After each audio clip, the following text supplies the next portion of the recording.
Good evening. First, I want to thank God for being here today. I'm best-selling author Kevin L. Timmons of my best-selling book, For My Special Girl, Following God and Influencing the World. Today, I'm going to talk about setting short-term and long-term goals and accomplishing your goals, no matter how hard and what challenges you have to face in life. And I'm going to talk about technology, and I'm going to talk about poetry. First, let me tell you a little bit about myself. I grew up in a small town called Haines City, Florida. Haines City is located like 20 minutes outside of Orlando, Florida.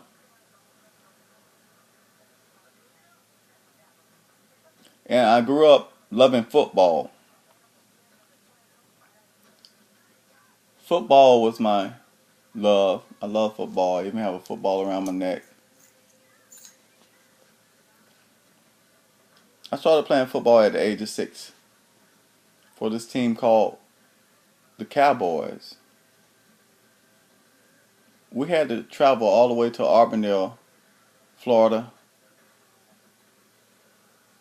because Haines City at that time, we didn't have a little league football team.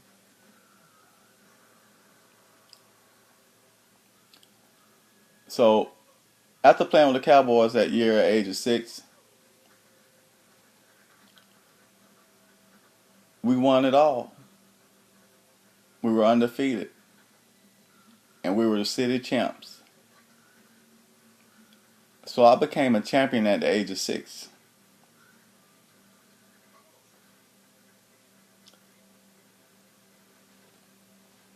Now, on my trophy it said city champs. Now, I went on to play football at the JV level in high school, junior varsity. I started playing running back.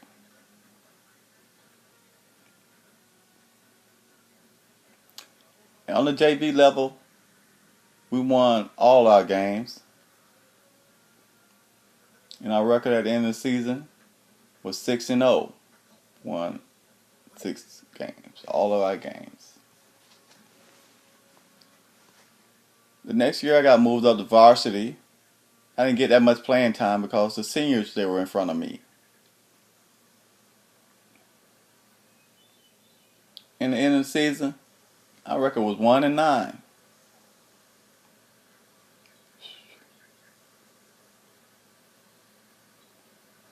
Everybody used to talk in the hallways in the school how sorry we were that they were not coming to the games.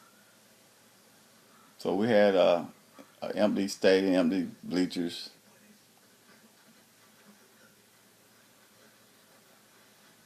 And we won only one game and lost 9. They were saying how sorry we were.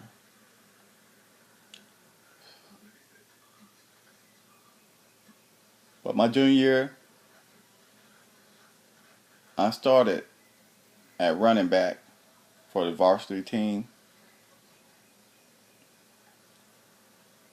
because all the seniors, they were gone, and it was my time to shine.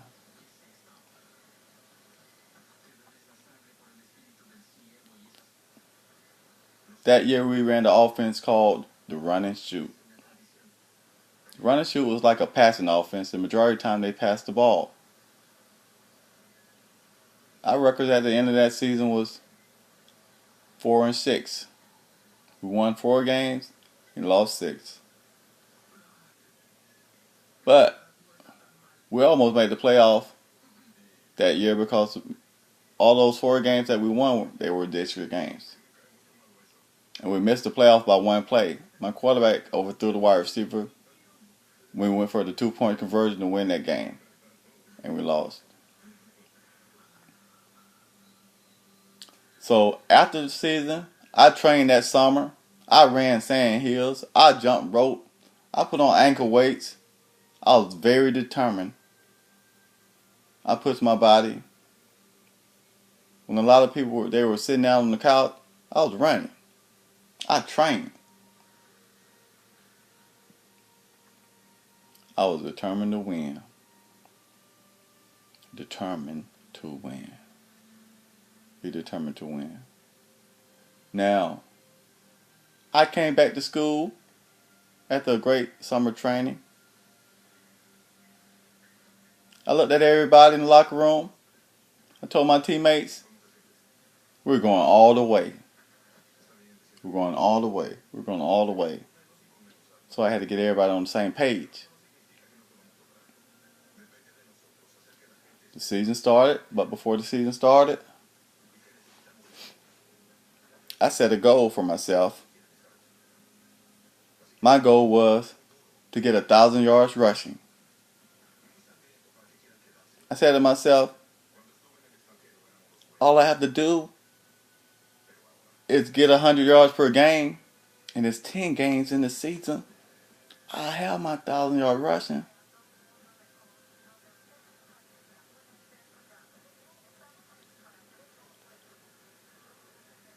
It's very realistic because my junior year, I received MVP. And I was averaging 161 per game. So all I had to do is get 100 yards per game and make it realistic by taking 61 off. My junior year, I received the MVP trophy. Majority of the time, the MVP trophies are given to the seniors. I broke the tradition. They gave it to me.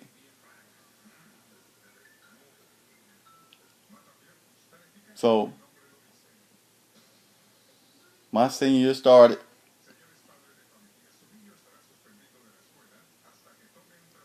And we beat number 1, number 2, number 3. In the ninth, number 9. In the ninth ranked team in the state of Florida.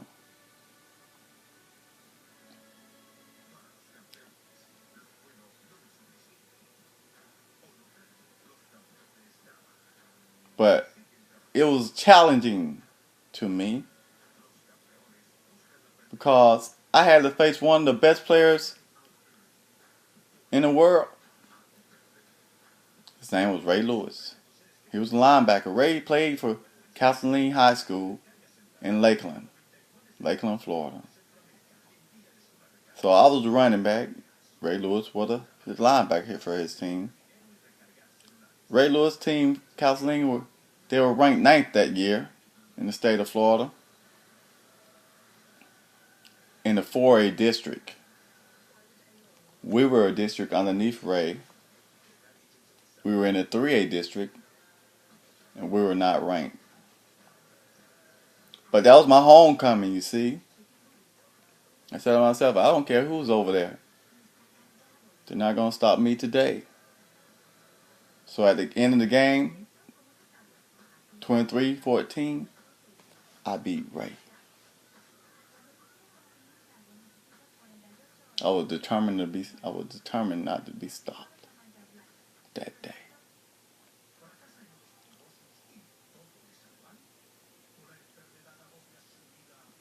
A couple weeks passed. Me and my best friend Joe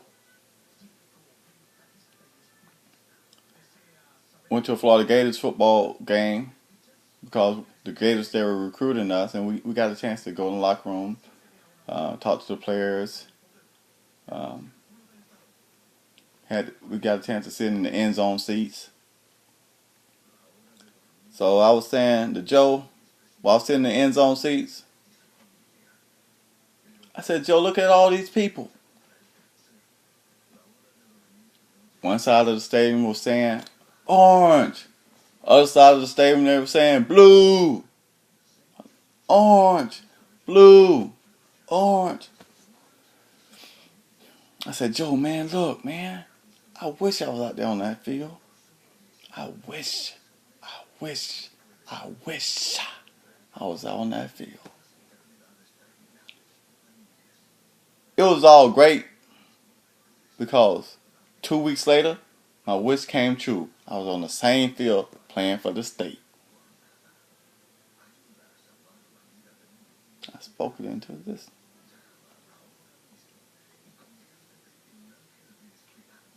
We went to state that year.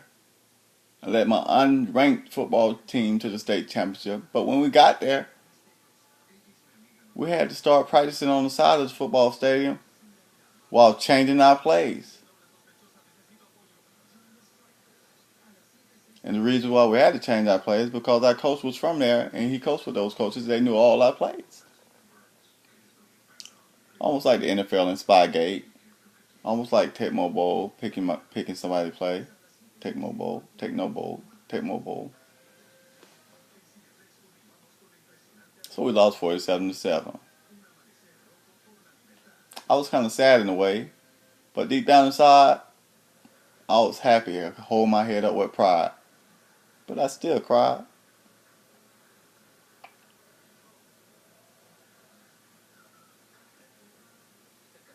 Still cried. Well, it was 25 years before my team went to state. And I took them there. It felt like a Super Bowl. They haven't been back yet.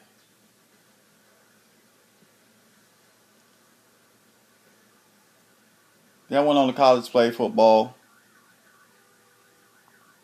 for the University of West Alabama. Played 2 years of running back and 2 years of cornerback. My first 2 years at running back, my sophomore year, I won a couple of games. One particular game, we played Kentucky State, I scored all of the points. Beat them 15-14. Went for the 2-point. They were winning in the last second, 14-13. We had to go for the 2-point conversion. Coach said, timeout. We had a chance to kick it to tie it to 14-14. Or we can go for the win for 2. So coach called timeout, came to the sideline, said, KT, you think you can get it? I said, Coach, just give me the ball. Yes, I can get it. I went in untouched and beat that team 15-14. And I became Gulf South Conference Player of the Week. Last 2 years of college, played cornerback, and I was ranked 3rd in my conference at cornerback. After my senior year, got selected to go to the National All-Star Game. I played with players from Florida State, University of Hawaii, Pitt, Tuskegee, University of Miami.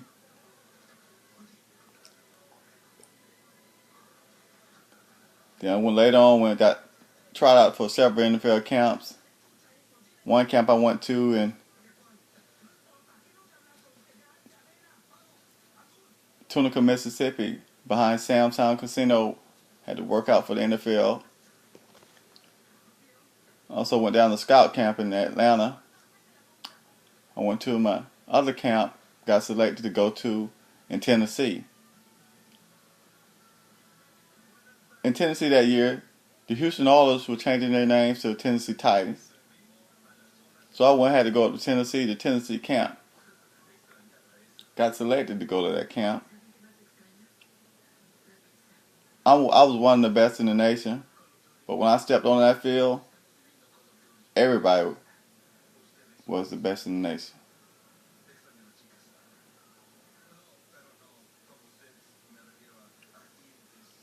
So I had to step my game up. I had to run harder. I had to run faster. So I started running faster and faster and faster. Then I popped my knee.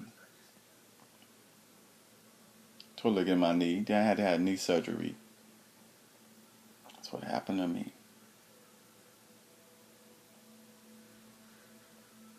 I cried. I didn't watch football for 6 months. Because football was my love. I knew nothing else but football. Played football all my life. God, why you do that to me? One day, 5 of my friends said, Kevin, you should write a book. Kevin, you should write a book. Kevin, you should write a book. Kevin, you should write a book. Kevin, you should write a book. I said, wait a minute. I love poetry. Maybe should I write a book and see what it takes to write a book, you see? That's why I tried to write a book. I wrote that book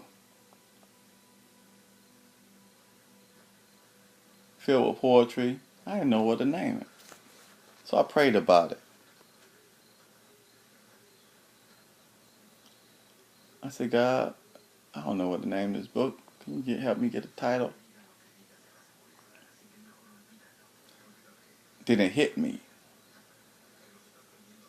A book was for a special girl. Poems, poetry for a special girl. I'm always following God. Yeah. And I'm taking around the world. I said, yeah, that's it.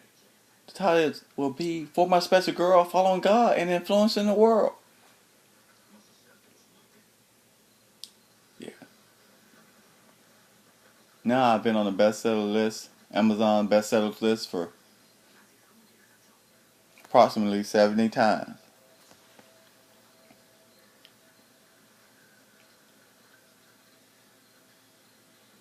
With poetry. See, poetry started back in the day. They used to write poems on Delube tablets, Extembo clay. Number 2461, okay. Some poems talked about love, stories, history, and mystery. The oldest poem was the Epic of Gilgamesh that started back in 4 millennium BC. The newest poem is Kevin L. Timmons right up here in Raleigh. I believe that God made this heaven and the earth and the sea, and I hope no one ever kills me. Gilgamesh believes led him to his death. But I believe in God till I run out of breath. I don't need around no clay tablets like 2461, you see. I can sit right here and do poetry right here in Raleigh. My story in the form of poems and poetry, how anything relates to me. Now, Raleigh, are you ready for my story? Are you ready for my story? In 2004, when I walked through Haines City Hospital door, I took the elevator up all the way up to the ICU in the second floor. Man, I walked in my father's room in ICU. He had a mask all over his face. If he took the mask off, he could not breathe his air. Man, I really hated seeing my father lying down there. While lying, crying, dying in the hospital bed, these were the last words he said. He put his fist up real high, dying and crying. He said, "Be strong, Kevin." And the last tear dropped down his eye. Man, I really hated that goodbye. My father was something else, you see. He was 10 times or 20 times more than me. They called him Sarge. Every night and every day when I think about that man, he's the reason why I put my fist up in the sky. I said, "Be strong, Kevin." And yes, I can. About to continue, man. In 1996, my aunt passed away, Catherine West, from pancreatic cancer, okay? Yes, she did. Man, I used to love my aunt growing up as a very small kid. She used to say, "Now see here, Kevin, sometimes I walk around this house, I'm in so much pain. Every time I walk around this house, it's such a strain." That's what she did. But her stomach had swollen up so big from pancreatic cancer, and looked like she was about to have several kids. The doctor had given her 4 months to live, but she lived another 6 years, thinking positive. You never know when it's your time to go.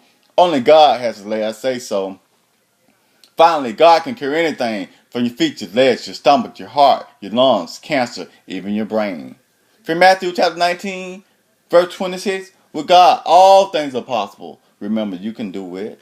From Ecclesiastes chapter 12, verse 7, your dust goes back into the ground. Your spirit goes back to God because He gave it to you. From Ecclesiastes chapter 12, verse 7, your family, your friends, your loved one, your mother, your father are up in heaven, smiling down at you, saying, "Put your fist up, be strong." I'm Kevin L. Timmons. I hope you love this poem. Now, technology history.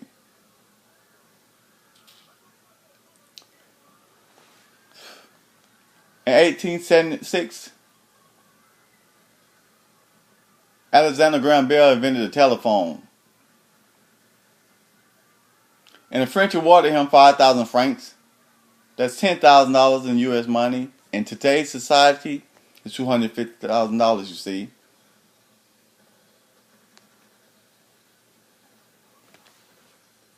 Now, in that same lab, programming was invented in 1972 by Dennis Ritchie. They used to have an old mainframe, and they used to use old punch cards, stick punch card in the system. It compiled, duplicated the numbers. In 1972, I was born in 1972. In 1972, the same lab got declared as a national monument in Washington, D.C. In 1990 came the local area networking, the LAN. That means if you will lose signal if you go 30 feet away from the access point, okay? Then they had the WAN, wide area networking. Internet, you can go around the world. In 1993 came the 56K modem, you see? That's technology history. Now,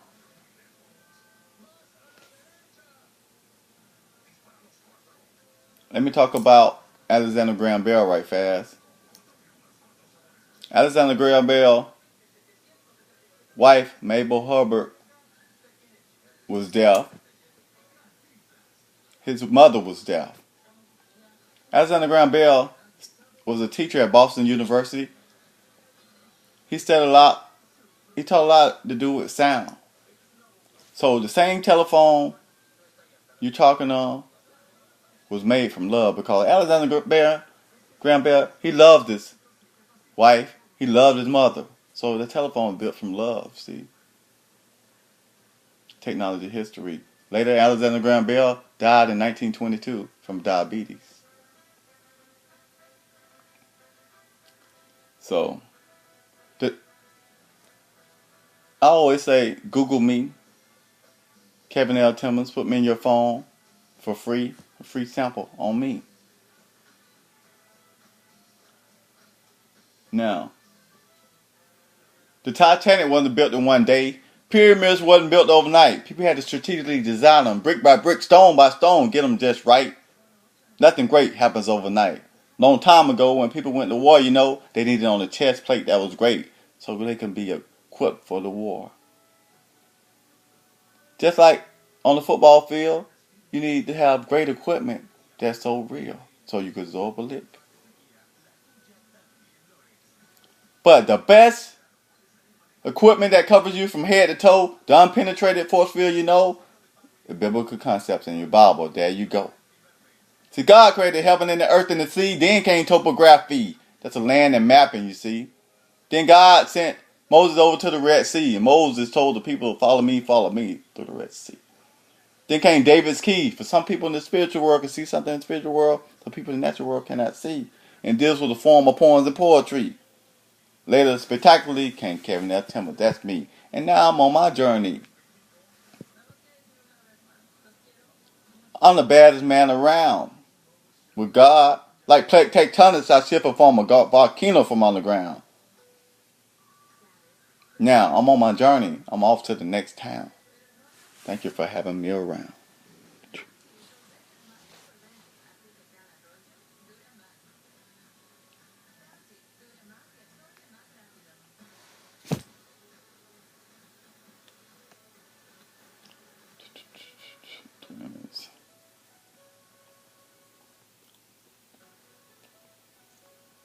$20 minutes. Good 20 minutes.